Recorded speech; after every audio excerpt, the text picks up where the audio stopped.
કારનું engine ફોટામાં તો જોયું હોય, પરંતુ હોય કેવું એ જોવા માટે વ્લોગ છેલ્લે સુધી જોજો. તો જય ખોડિયારમાં અને જય રામાપીર, સ્વાગત છે મારા મિની વ્લોગમાં 8મો દિવસ કેલ્વિનની સાથે. તો આપણે નીકળી ગયા કોલેજ જવા માટે, અને કોલેજ હું એટલે જાઉં છું કે આપણને થોડી ઘણી થિયરી પણ આવડી જાય અને ડિગ્રી પણ હાથમાં આવી જાય.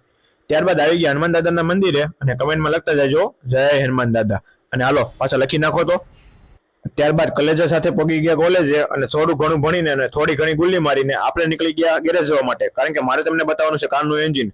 પાછા કમેન્ટમાં લખતા જજો ખબર પડે છે કે નહીં. આ પાછા કહેજો. હાલો, આ છે એન્જિનનો જમણો ભાગ, અને આ છે એન્જિનનો આગલો ભાગ. આ છે એન્જિનનો ડાબો ભાગ, અને આ છે એન્જિનનો પાછળનો ભાગ, અને આ છે એન્જિનનો ઉપરનો ભાગ. આ છે ટાઇમિંગ બેલ્ટ, જે કેમશાફ્ટ અને ક્રેન્કશાફ્ટને સિંગમાં રાખે, એટલે ગુજરાતીમાં કહો ને તો ટાઈમે એન્જિનને ચલાવે. એન્જિનમાં તો ઘણા બધા પાર્ટ્સ આવે જે વ્લોગમાં કહેવા શક્ય નથી, અને આ બધા છે એના પાર્ટ્સ, જોઈ લ્યો.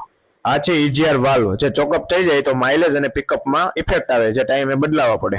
હું વ્લોગમાં કહેતો હોય ને માથું નોખું કરી નાખ્યું. આ ગિયર બોક્સ, અને આમાં આવે ઓઇલ સીલ, જેને ફિટ કરતા 5 સેકન્ડ થઈ, પરંતુ એનો ફિટિંગ ચાર્જ 500 રૂપિયા થાય. અને આ છે ઓઇલ, જે આપણે ઓઇલ કાઢીએ તે સર્વિસ સમયે.